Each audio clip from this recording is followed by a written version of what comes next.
saben. ¿Cuál será el órgano en donde la célula almacena cosas? Por ejemplo, yo más o menos de departamento yo decía que, por ejemplo, Independientemente del tipo de célula, no sé si sería como membrana. sí, pero es que el citosol es todo. Es que el citosol es todo. No. ¿Dónde almacena? Por ejemplo, la célula beta del páncreas que produce insulina, ¿la produce y la bota de una? No. La libera cuando tiene la señal de la liberación.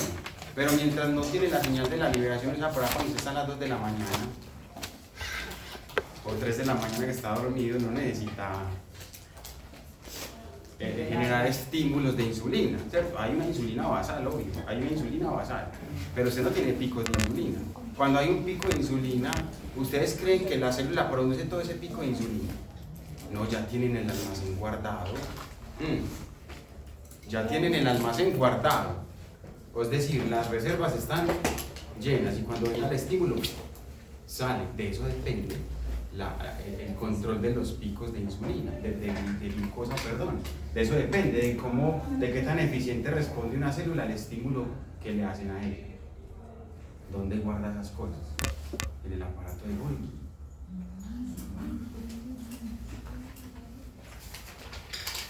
¿Se acuerdan del retículo, el retículo endoplasmático, el liso y el rugoso? Sí. Realmente el aparato de Golgi es un aparato excretor. ¿Se acuerdan de la imagencita? Sí. Eso es una cosa eso es una imagen muy resumida, muy sencilla de lo que realmente es cierto en la vida real. Por eso es mejor no estudiar ese tipo de cosas con fotografías electrónicas de barrido, que ahora se cuenta con la tecnología y en internet hay muchas imágenes de eso. O sea, está bien uno ver la mitocondria pues así como el bribolito y la cosa, pero es chévere uno ver una mitocondria como es en la realidad. Y ya hay esas imágenes. Entonces, muchachos, hay que repasar histología, fisiología, histología y anatomía. Circulación, obviamente, pues que hace parte de la fisiología, circulación en general de todos los órganos, ¿cierto? Todo el sistema circulatorio de todos los órganos y el pobre sistema linfático, que está muy olvidado y que casi nadie lo estudia y que es muy importante también. Entonces, si vos sabes todas estas funciones del hígado, uno dice, impresionante todo lo que hace, ¿cierto? Eso que faltan muchas otras. Ahí eso está lo general. Entonces, si el hígado hace tantas cosas y hace todas estas cosas que están viendo ahí, se dice, bueno, ¿qué le pasa a una persona que tiene el hígado deteriorado? ¿Cierto? Todas las patologías tienen grados. Una cosa no pasa a ser de leve a grave de un día para otro, ¿cierto? Todas las patologías van por grados. ¿Cómo sé yo en qué grado puede estar una patología? Toca es mirar la clínica del paciente y los paraclínicos, exámenes clínicos, valoraciones en general para determinar imagenología, todas esas cosas para determinar la gravedad de una patología. ¿Cuál es el principal signo de la hepatitis, por ejemplo? La ictericia, ¿cierto? ¿Por qué? Porque la bilis no pasa por el coledoco, sino que se devuelve a la sangre. ¿Y por qué no pasa por el coledoco? Porque puede haber una obstrucción, lo que le llamamos un calculito que no recuerdo el nombre, por ejemplo. No, porque eso no sería hepatitis. Eso sería una coledocolitiasis. Yo estoy hablando de la hepatitis. La persona se pone ictérica porque tiene la bilirrubina alta, pero la bilirrubina es la causa de la hepatitis. No. Pilas con eso. Puede ser viral, una hepatitis puede ser viral o autoinmune, ¿cierto? ¿Qué significa hepatitis? Inflamación del hígado. Inflamación del hígado. Si el hígado está inflamado, ¿Cómo está la vasculatura interna del hígado? Está constreñida. Ese es el término, está constreñida, ¿cierto? Es decir, que el flujo, tanto el flujo enterohepático como el flujo hepático arterial y venoso está lento. Por lo tanto, el hígado no puede captar la bilirrubina. El hígado forma la bilirrubina o la capta. Él crea la bilirrubina o la capta. La capta, ¿de dónde? Del torrente sanguíneo. ¿De dónde viene la bilirrubina? La degradación de la hemoglobina. De la degradación de la hemoglobina. ¿En dónde? ¿En dónde pasa eso? En el vaso. Cuando los eritrocitos inmaduros se transforman en Eritrocitos. eritrocitos inmaduros, se convierten ya Donde se destruyen los eritrocitos, que es en el vaso, ahí se destruyen y se recicla, ¿cierto? Y ahí se produce la bilirrubina, que es un desecho. La indirecta, después está la directa y luego se junta con agua y colesterol.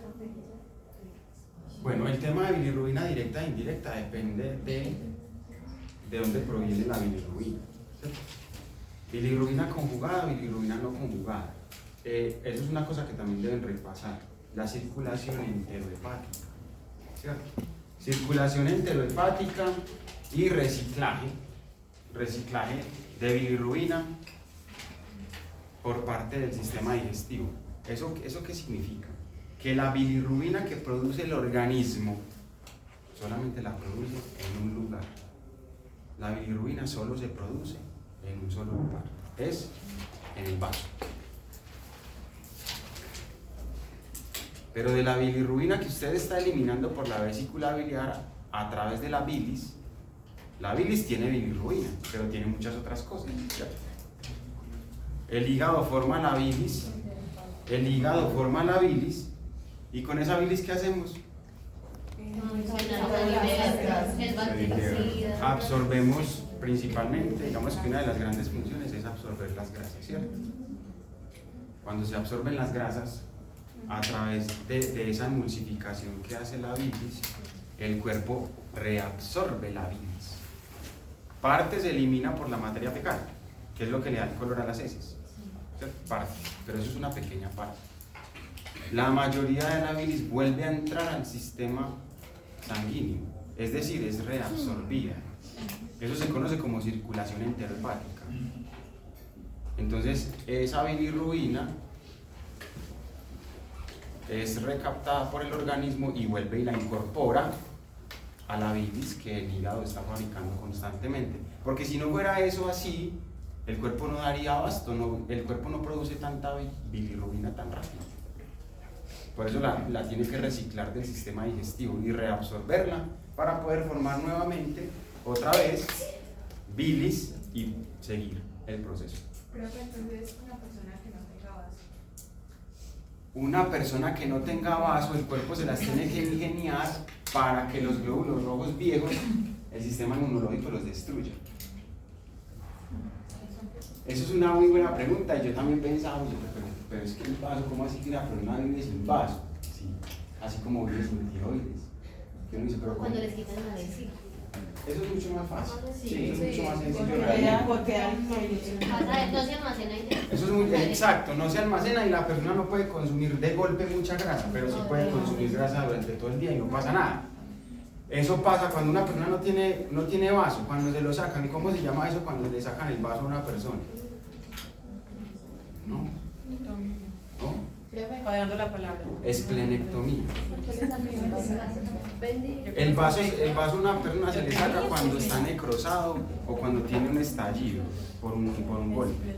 Eso se ve con relativa frecuencia, pues lo hemos visto en práctica, que por cualquier accidente de tránsito hay un trauma del vaso. Los traumas abdominales, una perforación de víscera hueca, perforación intestinal, de estómago, o trauma renal, si son golpes por detrás, traumas renales y todo eso. Entonces el vaso puede sufrir un golpe y estar muy dañado y empezar a tener una hemorragia poco controlable o incontrolable y decide mejor hacer esa resección. Esto se conoce como esplenectomía. Tomía es sacar algo. Lobectomía, sacar un lóbulo del cerebro.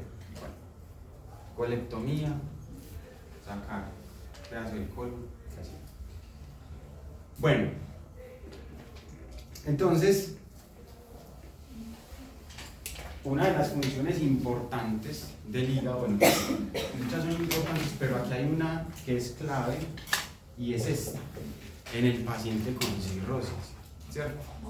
En el paciente con cirrosis, esta es una que es clave. ¿Dónde se produce el amonio? En el riñón.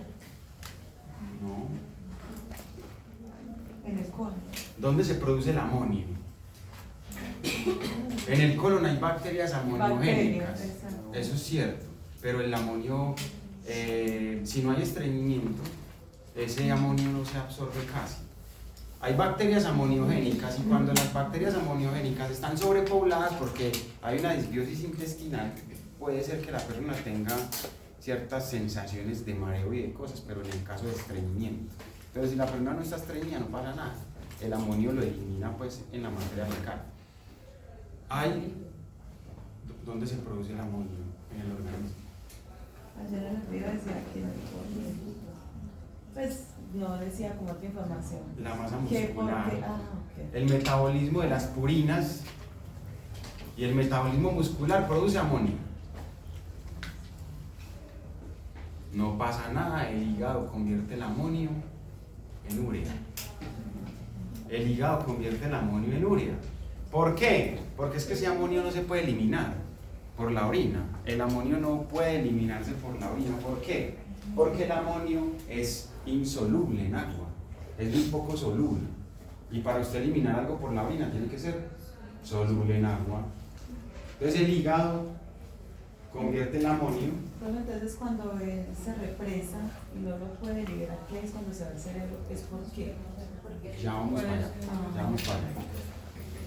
El amonio se convierte en urea y ahí sí la urea, y es donde viene la palabra orina, ahí sí se puede eliminar por la orina, porque la urea sí es soluble, ¿cierto?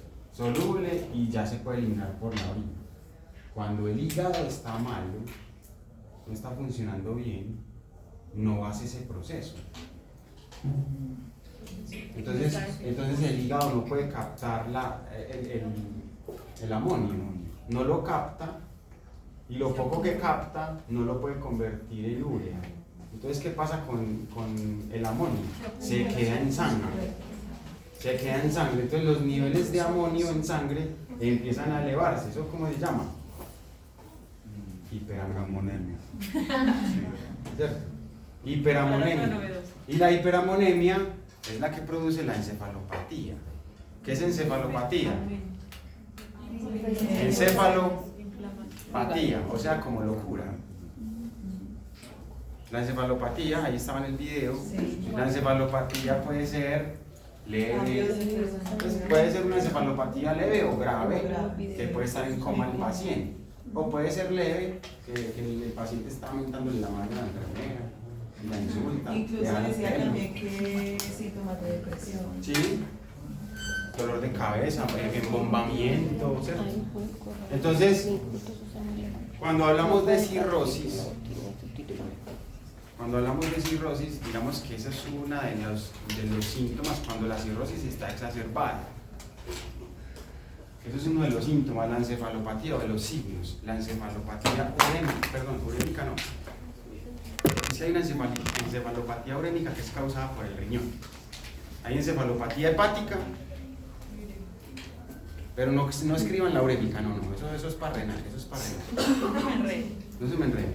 Encefalopatía hepática, porque la causa es el hígado, porque es que el amonio es un tóxico muy teso, y ese amonio atraviesa la barrera hematoencefálica libremente y produce un descontrol en la señalización nerviosa del cerebro. Pero no hay una buena sinapsis, no hay un buen funcionamiento cerebral y la persona se empieza a desorientar. Pero o sea que la encefalopatía principalmente es propia o bueno, se debe a la cirugía Puede haber otras causas, como lo decía la compañera, que es un estreñimiento crónico con una disbiosis intestinal. Entonces, la encefalopatía es producida por la hiperamonemia. Y la hiperamonemia puede ser por diferentes causas. Cada cosa tiene un orden y una causa y un efecto, ¿cierto? Encefalopatía es una cosa genérica. Puede haber encefalopatía urémica, encefalopatía hepática, ¿cierto? Encefalopatía es una condición neurológica que no es adecuada. Eso es encefalopatía. Puede ser por químicos agroindustriales, por intoxicaciones raras de hongos, por diferentes cosas, una encefalopatía. ¿Cuál es el apellido? Ya cambia. Es encefalopatía hepática, encefalopatía urémica. Creo que también por situaciones hereditarias puede pasar que... No, hay patologías del hígado hereditarias, como la enfermedad de Wilson, pero son pues raras, ¿cierto? Todo eso que es genético, eso es más bien raro. La glucogenosis, ¿la habían escuchado? No. La glucogenosis hepática es una cosa terrible. Glucogenosis. Ya empezamos a analizar todas las palabras. Claro, es que si no se mete en ese cuento, se le pasan muchos datos por ahí chéveres, porque las palabras esconden unas cosas muy interesantes. La glucogenosis hepática es una condición genética donde el organismo es incapaz de metabolizar el azúcar. O sea, el bebé no metaboliza el azúcar y el azúcar en sangre es un veneno. O sea, el azúcar, si el cuerpo no le diera una actividad al azúcar, eso lo mata a uno. El azúcar, esos niños, otros niños, a no ser que lleven una dieta cetogénica súper estricta, esos niños no son viables. Porque la glucogenosis, los niveles altos permanentemente de azúcar en sangre, que nunca se utiliza el azúcar porque no tiene la enzima para metabolizar el azúcar, eso destruye el cuerpo. Creo que también hay medicamentos que aumentan esa producción de insulina. ¿De glucosa? Sí. Que no puede ser como el medicamento. Lo que pasa es que sí lo hace, pero como tiene ese medicamento que aumenta la glicemia, lo demanda más, sobre todo al pan. Lo exige más. Pero entonces esa vida no es viable. Esa vida no es viable. Esos niños pueden morirse temprano. Cuando no hay, pues tiene que ser una dieta súper estricta sin carbohidratos. El hígado almacena, eso es muy importante, ¿cierto? La producción de bilis ya la vimos, depósito de diferentes sustancias, ya también lo saben, detoxificación de la sangre, de medicamentos. El hígado es un detoxificador súper teso y el riñón es el que elimina todos esos tóxicos. Uno detoxifica y el otro elimina. Factores de coagulación, proteínas de la fase aguda de la inflamación. O sea, el hígado es muy importante en todos los procesos inflamatorios y de curación del paciente. Muchachos, nadie cura a un paciente. Los médicos no curan a los pacientes. Nosotros no curamos a ningún paciente. Nosotros le damos al cuerpo las herramientas para que él se cure a sí mismo. Porque el cuerpo es el que se cura a sí mismo, si puede, si tiene la vitalidad para hacerlo. Pero nadie cura a nadie. Eso es un... Yo había encontrado algo que no sé a qué se referían las funciones que dices que funcionan como filtros, sí. Dice como cámara de inundación. Cámara de inundación. Sí. No había escuchado eso. Así lo El decía. hígado funciona como cámara de inundación. Puede ser. Pero ¿qué decía de eso? ¿Ampliaba más? No, se estaban en las funciones y todas estas. Cámara Pero la última dice, actúa como filtro y cambia la alimentación. Bueno, habrá que leer a qué se refiere con eso, porque eso nunca lo había escuchado. Bueno, y una función supremamente importante es que todo el tema de lipoproteínas está mediado por el hígado, ¿cierto? El hígado es el que produce las lipoproteínas, todas. Y a partir del metabolismo del organismo, cuando se generan los remanentes de kilomicrones y los remanentes de las lipoproteínas, es decir, entre el hígado y todo el cuerpo, es ese vaivén de lipoproteínas, ¿cierto? Pero definitivamente el hígado está implicado de primera mano en el metabolismo de los lípidos, no solamente en la absorción a través de la bilis, sino en el metabolismo de los lípidos. Entonces, ya ven ustedes, cuando una persona tiene cirrosis, tiene cáncer hepático, tiene una esteatohepatitis, o tiene una hepatitis fulminante, hepatitis A, B, lo que sea, ¿qué cosas se pueden alterar? ¿Qué tanto se alteran? Dependiendo de qué tanto esté alterado el funcionamiento hepático. Es que hay personas que tienen cirrosis, pero está comenzando apenas, ¿cierto? ¿Cómo ve uno una persona que está empezando cirrosis? ¿Ustedes cómo lo ven? No. Bajito de peso. Los primeros, sí, ¿qué cositas usted le ve a una persona que le gusta mucho Temblor. el líquido? Porque decía mucho El temblor es más del alcoholismo. Obviamente el alcoholismo es una causa de cirrosis, pero cuando la persona es muy tembleque y todo y nerviosa, eso puede ser por alcoholismo. Así. El pecho se les pone como rojo, se les va poniendo como rojito. La cara, ustedes ven los alcohólicos de por ahí del parque, que tienen como la cara morada. Como que la piel de ellos es como diferente, como rojita. Pero no creo que es porque están mucho en la calle. que están aguantando mucho sol. Sí, también, pero no solamente. Y empiezan con un brotecito de como las venitas, por acá se les brota. Y sobre todo como un enrojecimiento del pecho. Aunque realmente ahí ya está un poquitico avanzada la cirrosis, no es tampoco lo inicial. Pero entonces si existe o no existe un examen para eso, porque también decía que era como muy clínico lo que tú estás diciendo, o sea, para detectar un paciente con cirrosis hay que fijarse muy bien. Pero ahí no decían para detectar un paciente con cirrosis, sino para diagnosticar encefalopatía hepática. Exacto. Ahí no hablaban de cirrosis, sino de encefalopatía hepática que está asociada con la cirrosis, ¿cierto? Ahí decían, es que eso no solamente es con exámenes, porque una persona puede tener hiperamonemia, y tener el hígado bueno, ¿sí o no? El estreñido con disbiósico intestinal. Entonces, es que tiene hiperamonemia, o sea que tiene cirrosis. Hay que hacer otros estudios, ¿cierto? Ya vamos para allá. Fisiopatología de la cirrosis. Eso es carreta. Ver el metabolismo de las proteínas. Ya lo dijimos, almacenamiento de vitaminas, ya eso lo saben ustedes. Activación de la vitamina D, súper importante, ¿sí o no? El hígado contribuye con la activación de la vitamina D. ¿Cuál es el primer paso de la activación de la vitamina D? ¿En dónde se genera ese paso? En la piel. El segundo, en el hígado. Y el tercero,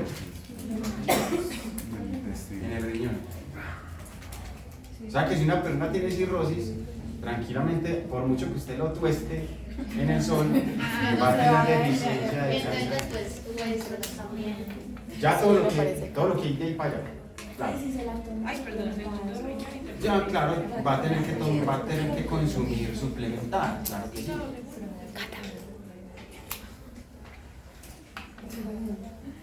Excreción de bilirrubina, ya lo dijimos. Fármacos y hormonas, ya lo dijimos.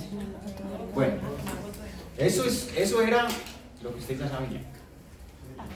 Lo que ustedes ya habían visto, ¿cierto? Ustedes no han tenido casi acercamiento al tema de cirrosis. ¿Qué es la cirrosis?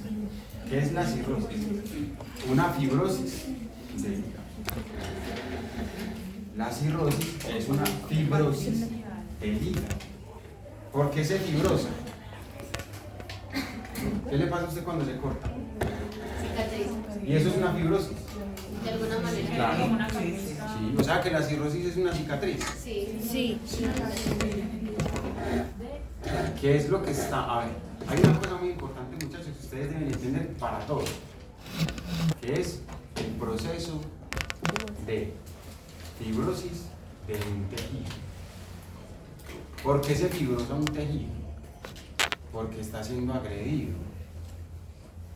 ¿Quién agrede el tejido? Muchas cosas. Lo agreden los químicos, lo agreden sustancias físicas, o sea, traumas, cortaduras, quemaduras, aunque quemaduras físicas. Si usted se quema del sol, una quemada bien tesa, eso es físico. Eso es físico, agentes físicos. Agentes químicos, un líquido corrosivo. Todo lo que genere un daño a un tejido, que está estimulando en ese tejido. Que se repare, que se regenere. ¿Y esa regeneración qué implica? Una fibrosis. Una fibrosis. Pero en sí no hay fibrosis buena, pues en sí hay fibrosis buena porque se está formando una... No. Cuando la fibrosis implica una reparación de un daño, digamos que es necesaria la reparación, ¿cierto? Pero no debería. ¿Cierto? Uno no debería, ¿cómo me explico? Pero entonces es como cuando... Obviamente estamos en el mundo y si nos cortamos nos tenemos que reparar. Sí. Pero les voy a poner un ejemplo para que me entiendan eso de fibrosis. Hipertensión. Una persona con hipertensión, ¿cuál es una de las consecuencias de la hipertensión?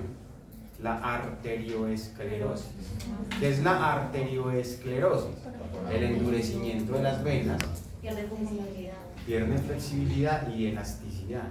No pueden vasodilatar adecuadamente. ¿Por qué? Porque ella se tenía que proteger por la hipertensión. Entonces, como está recibiendo mucha presión, y dice, no, si yo sigo así me voy a reventar. Me toca fortalecerme para aguantar esta presión. O sea, un círculo vicioso porque antes más aumenta la presión. ¿Sí o no? Entonces, esa es la arterioesclerosis. Arterioesclerosis. ¿Qué es esclerosis entonces? Fibrosis. Esclerosis es fibrosis. Se ponen espacio. Se pone en rígido todo. Se deshidrata, aumenta el nivel de proteínas y se pone más fibrótico, es decir, más duro. La arterioesclerosis son venas duras. Entonces, por ejemplo, son en los pulmones. Entonces, cuando eso pasa en los pulmones, eso disminuye el retroceso elástico. No, ellos se tienen que expandir. Claro, entonces no se expanden lo suficiente porque tienen un daño por el cigarrillo, por el humo, y hay una fibrosis pulmonar. Entonces todos los tejidos se pueden fibrosar. Todos los tejidos se pueden fibrosar. ¿Qué tanto se fibrosan? Dependiendo de qué tanto se dañan. Entonces una fibrosis es el resultado de un proceso obviamente necesario, porque si hay un daño, el cuerpo tiene que reparar ese daño. El problema es usted dele, que dele, y el hígado repárese, ¿cómo va a terminar? Fibrosado, duro, con nódulos, con parches de cicatrices, endurecido y por lo tanto obstruyendo el flujo de sangre. Entonces, es un proceso inflamatorio fibrocicatricial, crónico. Eso no pasa de la noche a la mañana, es crónico. ¿Sí? Del parénquima hepático, del tejido de sostén hepático. Porque todas las células tienen un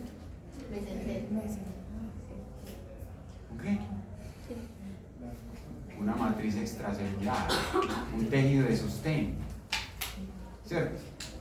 Parénquima pulmonar, parénquima hepático, tejido de sostén. Todas las células tienen una matriz extracelular que es rica en proteínas. aunque el interior de la célula tiene un esqueleto celular que también es rico en proteínas, ¿cierto? El esqueleto celular es una red proteica.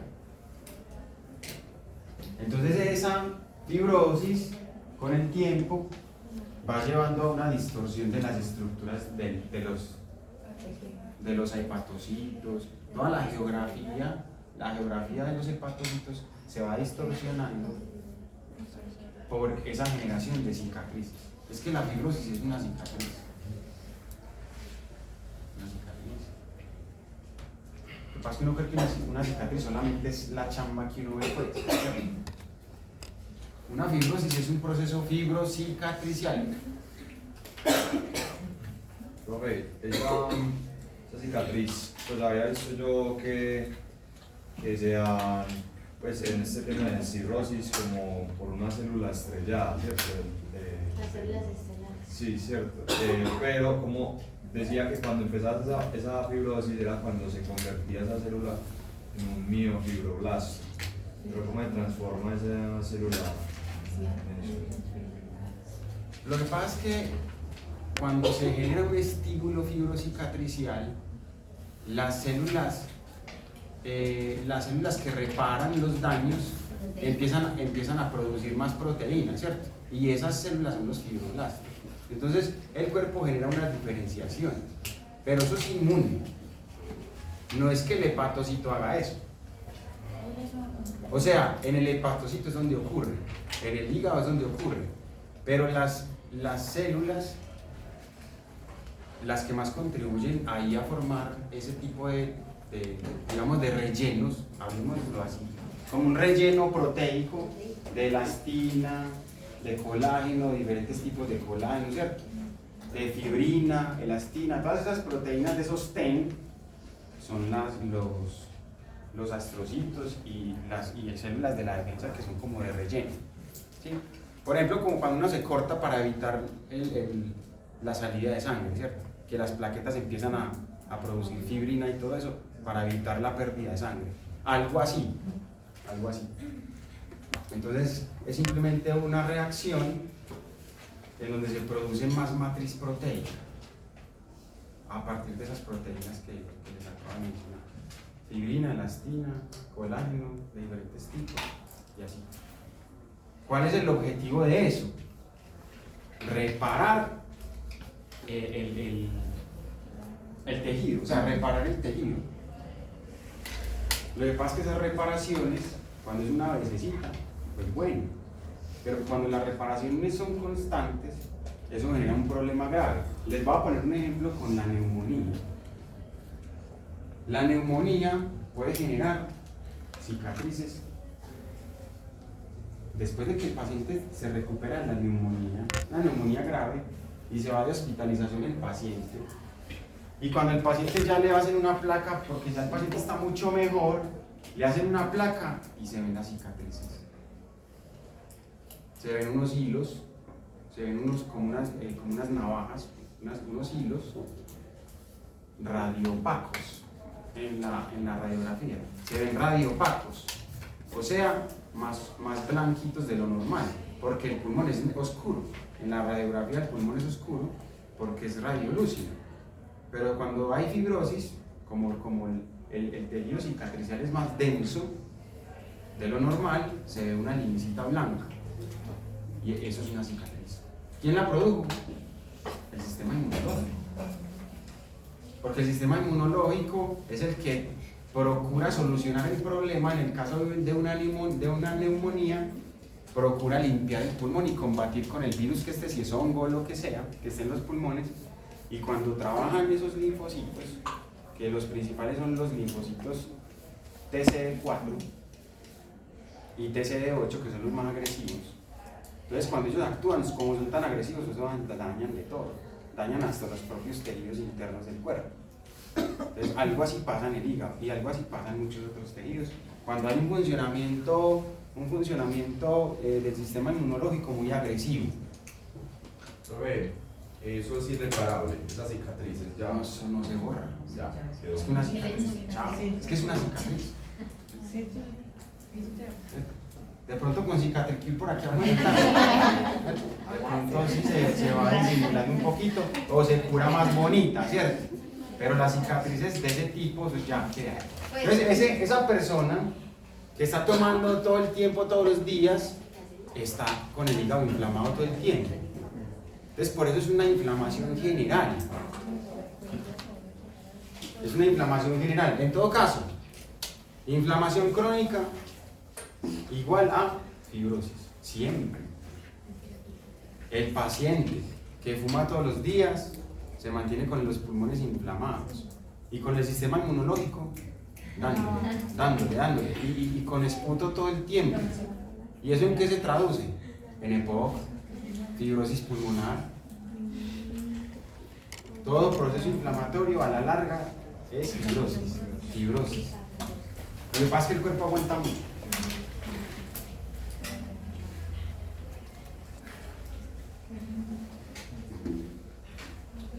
Cuando uno comprende muy bien este proceso de fibrosis, que se puede denominar como esclerosis también, ¿qué es la esclerosis? Lo mismo. La esclerosis es la fibrosis de un tejido. Por eso también existe la ateroesclerosis, que es el endurecimiento de un ateroma. El ateroma no es duro al principio. El ateroma se está formando, sabemos que es un ateroma, ¿sí o no? Una placa de ateroma. El ateroma no es duro al principio, pero él se va endureciendo y se va calcificando. Se le calcifica uno hasta la pineal y no se le va a calcificar un ateroma. Existe la calcificación de la glándula pineal, ¿la viste? Entonces, ¿qué pasa con el sueño? No, hay cosas que pasan, claro. Entonces, si tenemos, ya comprendimos que el hígado está endurecido. Y si el hígado está endurecido, ¿cómo es el flujo enterohepático? Lento. De la circulación, de la sangre que va del intestino al corazón, ¿por dónde pasa todo?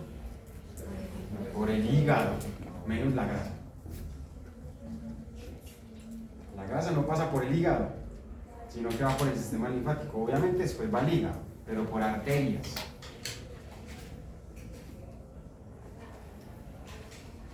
Por arterias. ¿Qué le entra al hígado? La vena hepática, perdón, las venas que van del intestino al hígado, que la última es la vena porta, ¿cierto? La arteria hepática, que es la que viene del corazón a oxigenar el hígado, ¿sí? Y la vena, que va del hígado a la subclavia. Son tres cosas. La circulación enterohepática es chicharronuda. Que se llama como la tríada portal, algo así. Sí, la tríada portal. La vena porta es la última vena que se mete en el hígado. ¿De dónde viene la vena porta? De todo el sistema digestivo.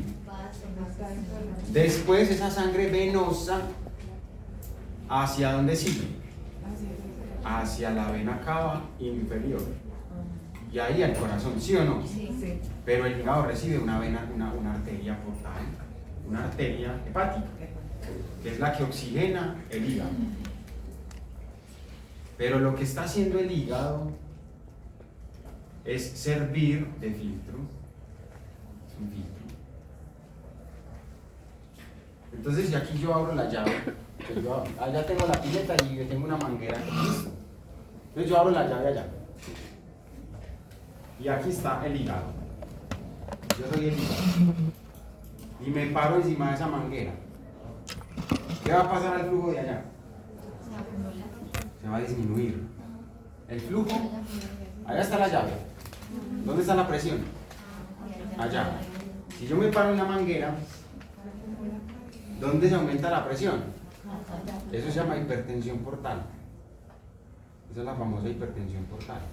¿Por qué hay hipertensión portal? Porque el hígado no deja pasar la sangre libremente, sino que la obstruye. Porque está fibrosado, porque está duro. Porque la vasculatura del hígado está toda distorsionada. ¿Sí? Entonces, ¿qué pasa con esa circulación enterohepática? está lenta. Allá hay hipertensión.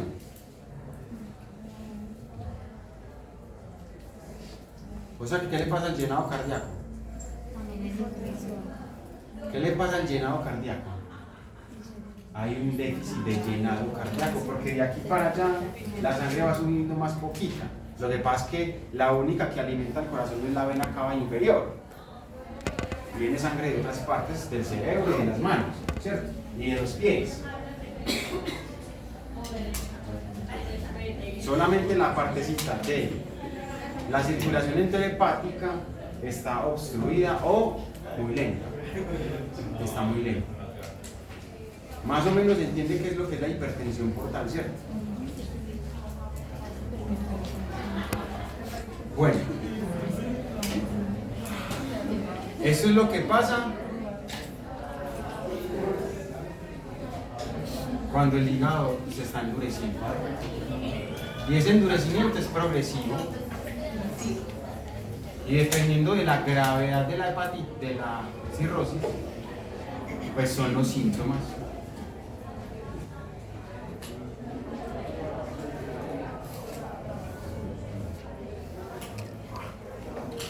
Hay diferentes causas de cirrosis, la única no es la alcohólica. ¿Sí?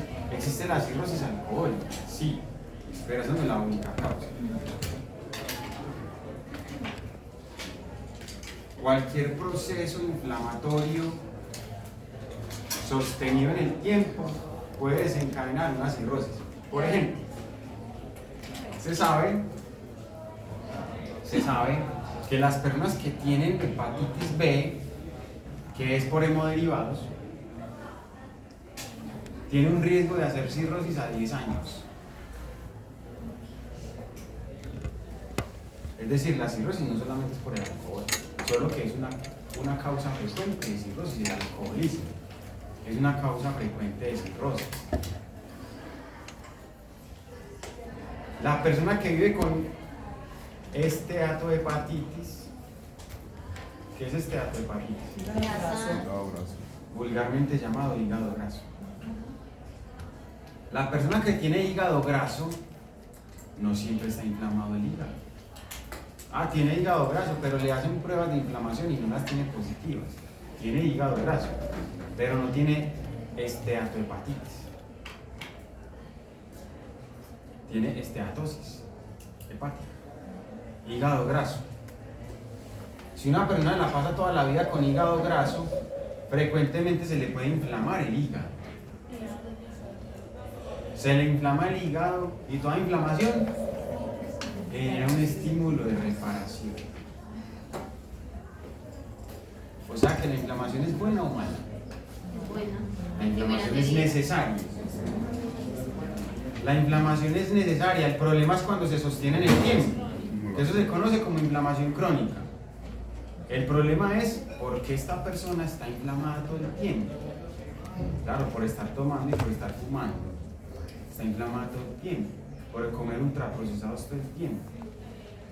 Pero si usted tiene un proceso viral, infeccioso, lo que sea, y el sistema inmunológico está generando una inflamación, ¿usted por qué para la inflamación? Todo lo que hacen los médicos. Está inflamado, tome antiinflamatorios. Tiene gripa, tome antigripales. Tiene diarrea, tome antidiarreicos. Tiene mocos, tome antihistamínicos. O sea, todo al revés. Que eso es un desastre de la medicina. De la medicina, digamos, no sé, preventiva o... No, de esa parte de la medicina, ¿cierto? La medicina es súper importante, la cirugía es impresionante. La ortopedia, el cuidado intensivo, ¿qué tal que no existiera?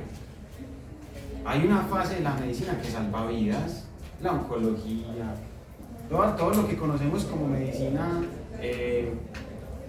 digamos, de la que apaga incendios, ¿cierto? Pero la medicina preventiva es un desastre, terrible.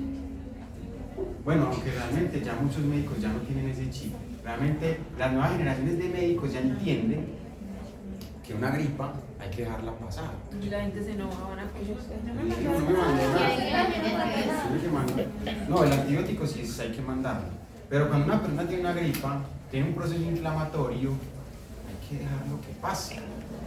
A no ser que sea una cosa de estas, o una EPOC grave, o cosas graves que son en adultos mayores que ya están de base inflamados. Ahí ya es otra cosa. Pero una persona joven, que pasa que también nosotros somos muy delicados. Una fiebrecita, ya se comió bien. Porque nosotros ni siquiera sabemos para qué es la fiebre. O si sabemos, nos hacemos de la vieja mocha. ¿Para qué es el moco? Para que mejora la vida de la naturaleza. Eso es una necesidad. ¿Para qué es la fiebre? Para que el sistema inmunológico trabaje a la doble máquina, con la temperatura. Entonces, esas son cosas necesarias. Bueno.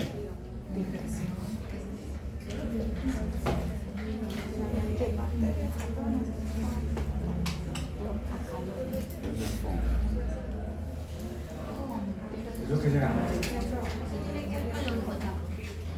Cirrosis cardíaca. Dilas pues. Como Dilas pues. ¿Qué es caquexia cardíaca? La depresión. Profe, no es debilidad del músculo.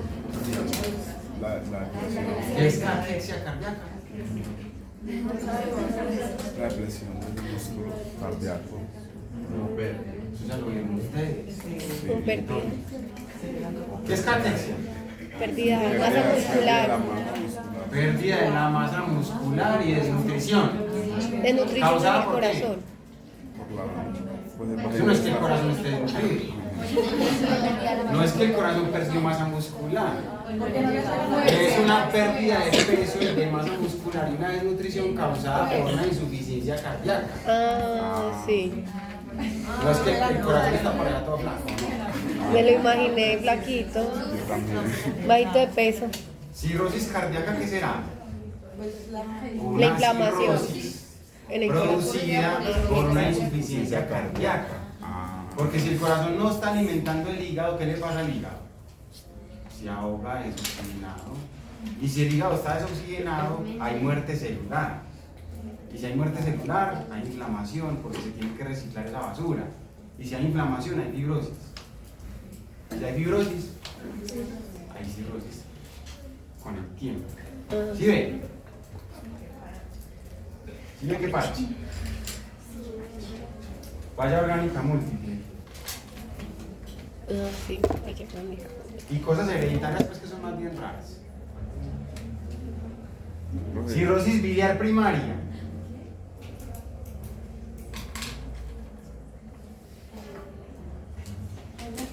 Colangitis esclerosante primaria. Profe, Es una colangitis. Inflamación de los conductos biliares intrahepáticos. profe, la enfermedad del Wilson también es producida por la cirrosis. La enfermedad de Wilson es hereditaria. Ah, ya. Es genética. La enfermedad de Wilson es genética. Y se caracteriza por niveles altos de cobre. Sí. ¿Dónde está? Colangitis. ¿Qué es itis? Inflamación de los conductos biliares intrahepáticos. Y si eso se mantiene así, hay problemas y hay fibrosis. Hay personas que tienen con cierta frecuencia problemas en el lecho hepático, inflamaciones en el lecho hepático, por el barro biliar, por el mismo alcoholismo, ¿cierto? Eso se llama colangitis. La colangitis es como una especie de inflamación en todo el lecho hepático, colédoco, los conductos hepáticos comunes, ¿sí? Eso es colangitis. Y siempre pues lo autoinmune está también ahí. El sistema inmunológico es el que genera la inflamación. Y si es un problema autoinmune, pues con mayor razón. El problema autoinmune es que no hay una causa para inflamar, pero el sistema inmunológico está atacando ese órgano. Porque cuando hay una causa para generar una inflamación, eso es un proceso natural. Bueno. le den.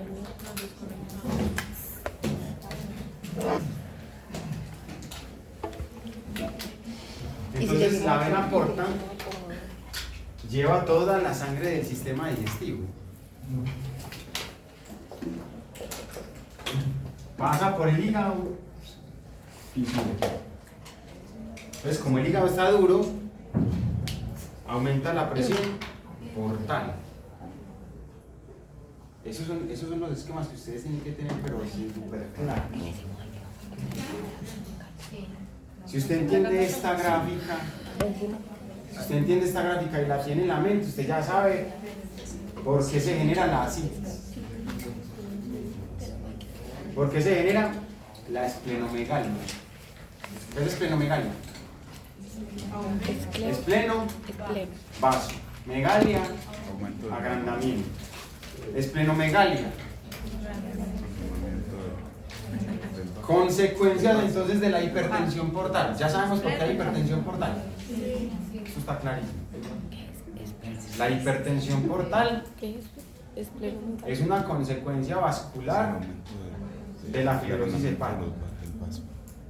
Pero dentro del hígado todo está funcionando mal. Dentro del hígado todo está funcionando a media máquina o regular, dependiendo de la gravedad de la cirrosis. Si hay hipertensión portal, todo esto es sistema venoso. Todo lo que ustedes están viendo ahí es sistema venoso. ¿Qué se absorbe por estas venas? Mire que todo va al hígado, ¿sí o no? Todo va al hígado.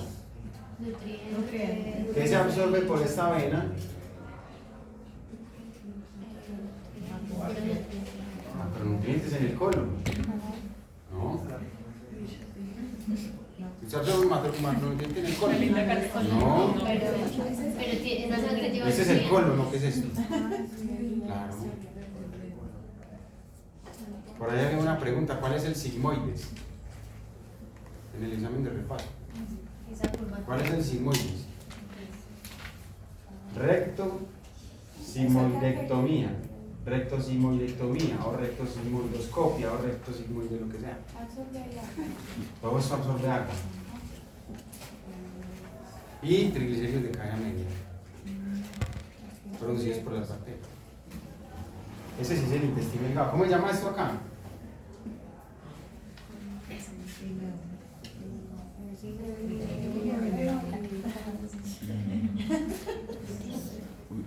¿Cómo se llama esto acá? Que produce la peritonitis. Lo que lo Muy envuelve. bien, el ciego. El ciego. El ciego.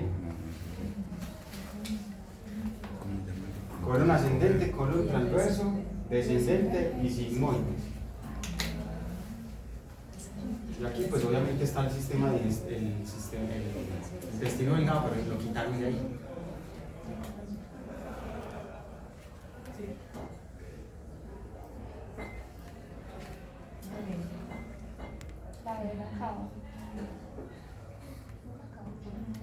Femoral derecha.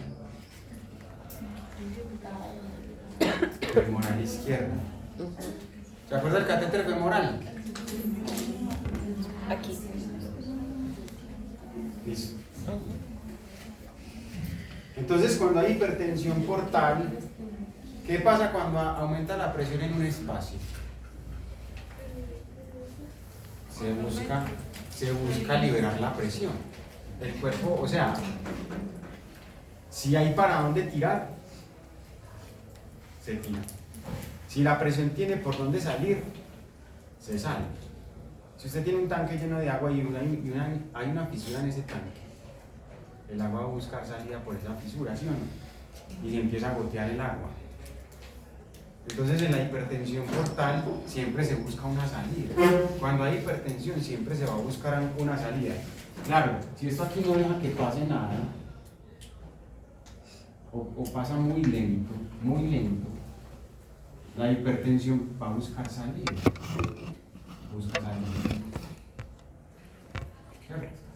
Es decir, no solamente se represa el flujo, o sea, se estanca, pero como el corazón está bombeando, pues el corazón no para de bombear.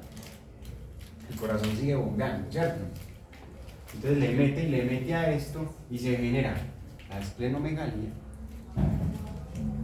es el agrandamiento del vaso, y se genera la ascitis, que es acumulación de líquido en el peritoneo. ¿De dónde sale esa agua? De lo que está exudando eso. Aquí hay un exudado, porque la presión que hay aquí, la presión que hay en estas venas, la presión que hay en todas estas venas,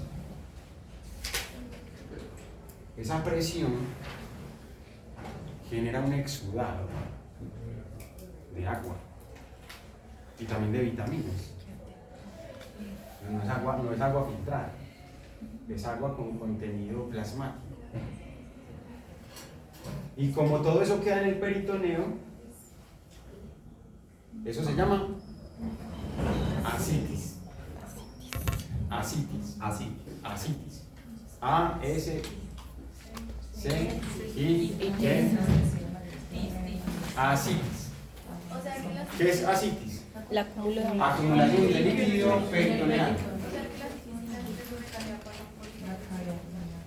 La ascitis, la esplenomegalia, la encefalopatía hepática, las varices esofágicas son una consecuencia de la hipertensión. Acúmulo de líquido peritoneal. Varices esofágicas. Es que cuando esto se dilata, porque hay mucha presión, ¿eso cómo se llama? Varices. Cuando esto se dilata, cuando las venas se dilatan, porque la presión está aumentada, ¿cómo se llama eso? Varices. Entonces, las venas del estómago se brotan. Y de ahí para arriba. Y usted le dice al paciente que abra la boca y se le ven las varices por aquí. Se le ven las venas por dentro. Son varices esofágicas. Entonces todo el esófago por fuera y por dentro, esas venas están así brotadas, dilatadas. Entonces eso se puede reventar. Sí, y puede haber una hemorragia digestiva. Y si hay sangre en el intestino, las bacterias amoniogénicas se alborotan y producen más amonio y se absorbe el amonio. Entonces, por eso es que una persona con cirrosis hace veces con sangre. Puede hacer melenas. Si ven el círculo vicioso ahí. Si hay hemorragia digestiva por hipertensión portal, se va la sangre al tubo digestivo. ¿Y qué le pasa al amonio con eso? Se aumenta más el amonio. No solamente porque las bacterias amoniogénicas producen más amonio que se puede absorber y aumentar los niveles de amonio, sino que el metabolismo de las purinas, se aumenta el metabolismo de las purinas. Es que si usted tiene sangre del sistema digestivo es como si estuviera comiendo morcilla. Pues la morcilla no tiene sangre. Y la morcilla es alta en purinas. La morcilla es muy alta en purinas porque tiene sangre. Entre más roja la carne es porque más sangre tiene. Pues la morcilla tiene sangre ahí viva. ¿Sí es claro eso? Cuando una persona no... el hígado no tiene la forma de depurar el amonio. No se vayan a enredar con eso. El hígado no tiene la capacidad de depurar el amonio, ya sabemos por qué, ¿cierto? Por lo tanto hay hiperamonemia. Esa hiperamonemia puede estar agravada por una hemorragia digestiva. Ya sabemos cuál es el origen de la hemorragia digestiva. No es que a todos les pase. Tiene que haber una buena hipertensión portal para que pase eso. Pero pasa. No, que yo solo usé una hipertensión portal. O sea, una persona que tenga hipertensión. No, la hemorragia digestiva Sí. puede ocasionarse por una herida, por un trauma. Y por ejemplo, si tiene una hipertensión, pues no tiene que ser portal Una hipertensión arterial. Sí, No pasa arterial, nada. no causa no eso. empeora eso, claro. No. Ah, bueno, usted me está diciendo es que el paciente sea cirrótico e hipertenso. Sí. Sí, claro. Claro que si la hipertensión está descompensada, pues si está hipertensa la persona. Pero es que generalmente las personas hipertensas tienen medicamento y no tienen hipertensión. tienen 140, 145, están estables, entonces no va a contribuir con eso. Pero si es hipertenso y cirrótico y la hipertensión está en 170, claro que lo empeora. Claro, por un lado está obstruido y por el otro lado le están taqueando con alta presión. Sí tiene que ver. Entonces, retomamos. En un paciente con cirrosis puede haber hemorragia digestiva. Ya sabemos cuál es la causa de la hemorragia digestiva. Porque por ejemplo, el paso de sonda en un paciente de estos, ni le ocurre. Pero es cierto. Pasen de sonda al paciente, que es que le va a poner nutrición enteral, porque yo soy el mejor nutricionista. Ese es mi primer paciente. Y tiene una varice por aquí, está que se le... No, ni se le ocurra, porque se le va a reventar. Es un problema, ¿cierto? Está contraindicada la sonda en pacientes con varices esofágicas que estén a punto de... Tienen primero que hacer un tratamiento médico, que es clipaje, cauterización, manejo médico. Manejo médico para decir, listo, ya está mejor, ahí sí le puede pasar la sonda, pero el resto no puede. Muchachos, hay que repasar metabolismo de las purinas, porque esa es la base del manejo nutricional de estos pacientes. El paciente tiene hiperamonemia. ¿De dónde sale el amonio? Del metabolismo de las purinas, del metabolismo proteico, del metabolismo muscular. Y usted le va a dar res 4 veces a la semana. Y morcilla. Robert, yo tengo una duda. Si hay una hemorragia, no siempre se va a crear una hiperamonemia. Es por la obstrucción del... En este caso ya está la hiperamonemia, puede estar, ¿cierto? En un paciente con hemorragia de vías digestivas, pero que no tenga cirrosis, no hay hiperamonemia. Entonces, ¿cuál es la Porque el hígado está depurando eso. Profe, ¿cuál es la ¿Cuál es la causa causa de la hemorragia digestiva? ¿Cuál es la causa de la hemorragia digestiva en este caso? Que se reviente una vena varicela. Que se revienta una varice esofágica. Si se revienta una varice esofágica, se inunda el sistema digestivo de sangre. Pues, dependiendo de la gravedad de esa hemorragia, ¿cierto? Podrá ser una hemorragia de 300 cc, de 400, de 500, ¿cierto? Entonces, dependiendo de la cantidad de la hemorragia, es lo que va a pasar en el sistema digestivo. ¿Qué va a pasar? Dos cosas. Se va a producir más amonio por las bacterias amoniogénicas. Y segundo, se va a absorber esa sangre, porque es que esa sangre tiene proteínas y minerales y de todo. ¿O usted cree que si esa sangre la va a botar el cuerpo? Obviamente hay una parte que sí se pierde, claro. Esos son melenas. Pero parte de esa sangre se va a absorber, porque se va a digerir. La sangre entra al sistema digestivo, al estómago, empieza a digerirse y eso tiene células, o sea, eso tiene un tejido que el cuerpo va a absorber. El cuerpo absorbe eso. Y ahí se aumenta el amonio por el metabolismo de las purinas. Porque la proteína, entre más sangre tenga, más purinas tiene. Por eso si es sangre roja, si es carne roja, va a tener más purinas. Si es carne blanca, pollo, pescado, va a tener menos carga nitrogenada. ¿Sí o sí? Sí. Eso lo sabemos hace rato. Aminoácidos de cadena ramificada versus aminoácidos de cadena aromática. ¿Quién tiene más aminoácidos de cadena aromática? La morcilla, la sangre, la carne roja. Aminoácidos de cadena ramificada. ¿Quiénes son los que tienen más?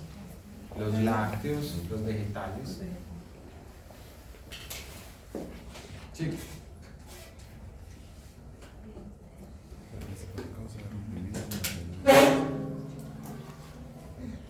Gracias.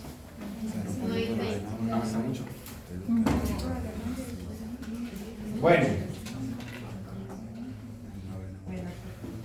ven aporta. ¿Qué está pasando por acá? Lo que viene en el sistema digestivo. El hepatocito, no, perdón, sí, el hepatocito es así también. El hepatocito también es como una celda de una colmena, es hexagonal. Pero esto es un sinusoide hepático. El sinusoide hepático también es hexagonal. Y el sinusoide hepático está formado por muchos hepatocitos, ¿cierto? La sangre viene por acá con nutrientes, viene por acá con Ese es del nutrientes. sistema linfático. que El verde es el sistema linfático. Ajá. Verde. Amarillo. Perdón, biliar. Aquí no hay sistema linfático. Ah, Biliar. ok. Eso Pero es biliar. el sistema linfático no pasa por medio de todas esas Por células. todas partes. El sistema linfático. Eso es Es un un pedazo. sinusoide hepático. Es una cosita de estas. Profe, pero no lo Pero es que ¿Qué es el sinusoide. sinusoide? El sinusoide es esta figura que está Claro, viendo sí, sí, ahí. es toda, pero... Es como una especie. Pero dentro del hígado, ¿dónde? O sea, En es el por hemato. todo No, el no, hígado. es que eso está Es en lo la que- matriz del hígado. O sea, el hígado está formado por todo De esto. todo eso. ¿Ustedes conocen una pirinola? Pero es como que ¿Ustedes conocen una pirinola que uno le hace así? Es así. Sí, sí. O sea, muchas de esas, muchas de esas. Hola. O sea, son muchas de esas Son estructuras. muchas, son muchas. Es que son Es como el muchas. zoom. Ajá, sí, sí. Sí, Sí, sí, sí. o sea, mejor dicho, como el ojo de una abeja, Ajá. que es así en hexágonos. Pero todo eso tiene un volumen y hay millones de estos en el hígado. Hay millones de estos. Aquí al lado está el vecino. Y así. Entonces, sí ven que es un filtro. Entonces esto es lo que forma el hígado. Todo eso es lo que forma el hígado. Muchos de estos es lo que forma el hígado. Es como la nefrona en el riñón. Hay muchas nefronas, ¿cierto? Y todas esas forman parte del hígado, la corteza renal. ¿Qué pasa? Que esto es, podríamos llamarla, esto es una unidad de filtrado hepático. Una unidad de filtrado hepático. Lo que usted come, por lo tanto,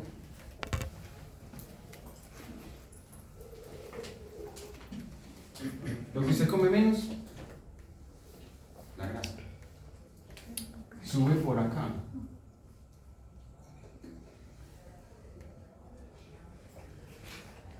Sube por fuera del sinusoide. Sube por fuera. Vean. ¿Esto está adentro o afuera? Esto está afuera del sinusoide. Esto está afuera. Esto es venoso, lo azul es venoso. Centrémonos en lo azul. Esto es por fuera. Por acá sube, por acá sube. Lo que usted se acaba de comer. Y eso se mete por aquí. Se mete. ¿A dónde llega? a la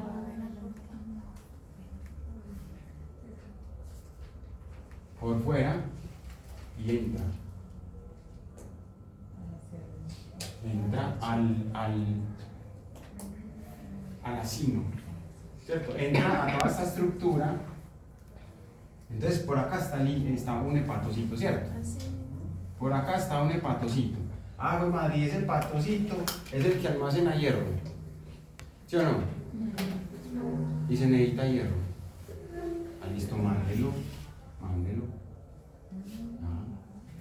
No solamente lo que estamos comiendo pasa por aquí, no, lo que aquí pasan cosas, unas se van por aquí, unas se quedan por aquí, otras siguen derecho, depende. Todo depende. La vitamina B12, lo que se necesite sigue por aquí, pero si sobra para almacenar, se guarda por aquí. ¿Sí sabes? Entonces miren que todo sube por acá. Entonces ahí también se guarda glucógeno. Sí, claro. Claro. Y el hígado tiene unos lóbulos especializados. Y si ustedes revisan la histología se van a dar cuenta que en cierta parte, en ciertas zonas de este nódulo, en ciertas zonas se especializan en el almacenamiento de ciertas cosas. Pues ya después una carreta ahí más larga, pero Profe, o sea que en ese tubito, O sea, se filtra lo que va entrando. ¿O qué? Por acá entra. Y por acá sigue para la vena cava, Ah, ya. hacia la vena hepática. ¿Cuál es la vena hepática? Lo que sale a la vena cava.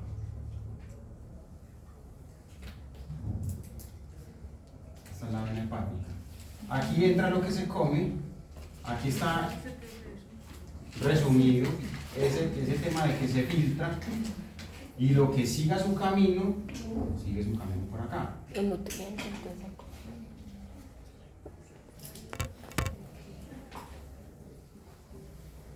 Y ya de aquí para el corazón. ¿Cierto? ¿Cuál para el corazón? Hola. ¿Cuál es para el corazón? Esta, La vena.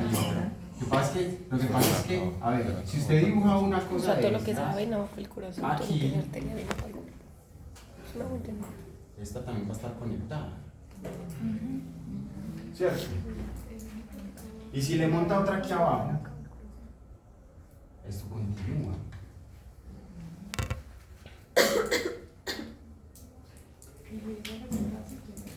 Sí, entonces todo esto va colectando. Todo esto acaba colectando. Fisiología hepática resumida.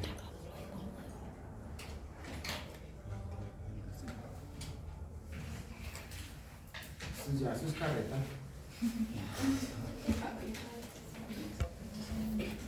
Cuando yo digo que es carreta no es que no sea importante, sino que ya o lo hemos explicado. Es decir, son cosas que no necesitan explicación, sino que con la sola lectura se entiende. ¿O no? Mira. No lo sé, Rica.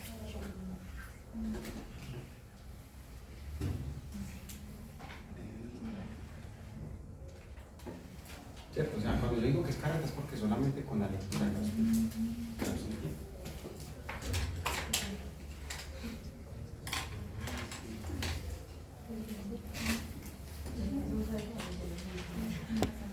La última de esta es el trasplante.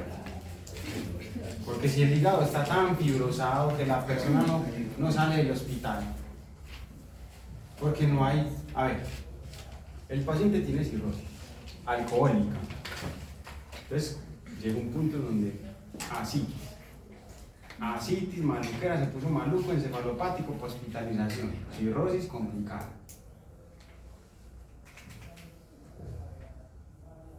8 días, póngale 8 días hospitalizados sin tomar licor, obviamente, ¿cierto? No va a tomar licor allá. Es síndrome de abstinencia y sale medio juicioso y se queda un mes sin tomar. Claro, porque más conchudo juega si sale del hospital y al otro día va y se toma otra vez. Pero no falta, pues. Profe, cuando cambian dice que el guaro por ron, que Sí, eso que no porque sé ese, qué. o por whisky, que porque ese sí no es malo. Entonces, claro, la persona se pone juiciosa un tiempito, entonces se desinflama, se pone mejor, todo va muy bien, ya tiene su daño, pero no está exacerbado. Pero a los 3 meses cumple años el abuelo.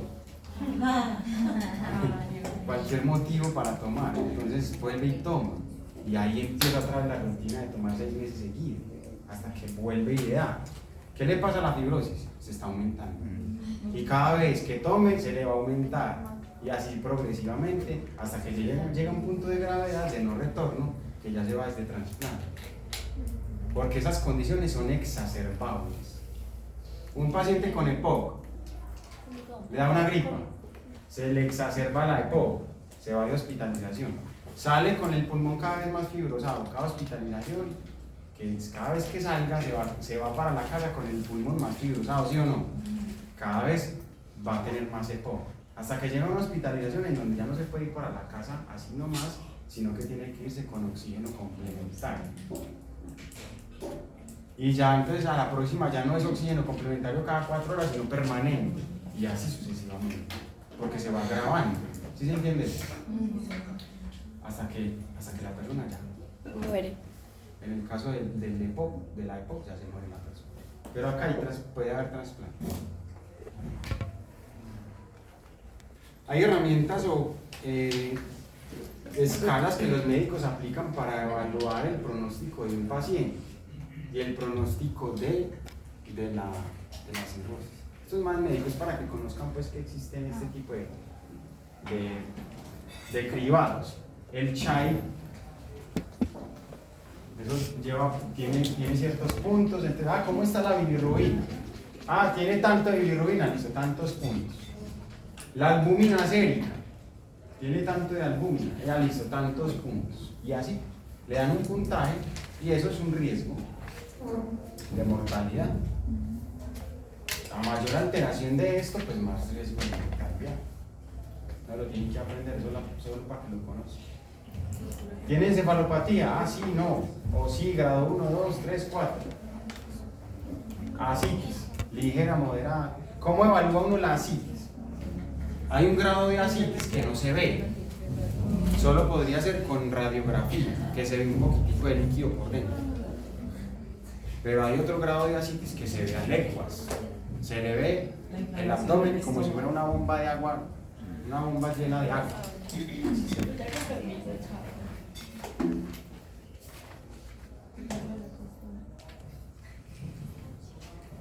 Ya hemos hablado de esto. Complicaciones agudas son descanso. Pues es que O sea, no era las 10.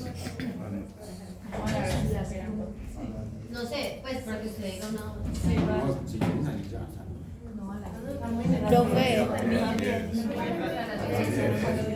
Profe, ¿y si utilizamos la técnica del pomodoro? Esa es chévere. Para 4 horas. No, porque es que eso es mucho tiempo en clase. 40 minutos. Es mucho tiempo. O lo hacemos de 5. ¿Qué le propusieron? ¿O van a descansar mejor. cada hora cuánto tiempo? 10 5 minutos. minutos. Lo que usted diga. Sí, eso tampoco es mucho tiempo. No es cada 50 minutos. O sea, el recreo lo dividimos. Ya termina siendo pues como media hora en total.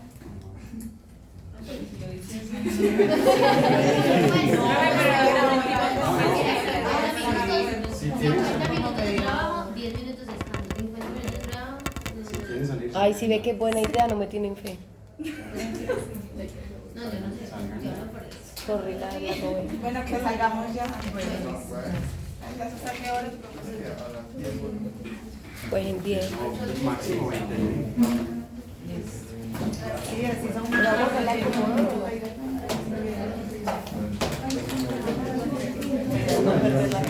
Cata, o sea que volvemos en 10 minutos. en 15, 20 más. En 15 minutos.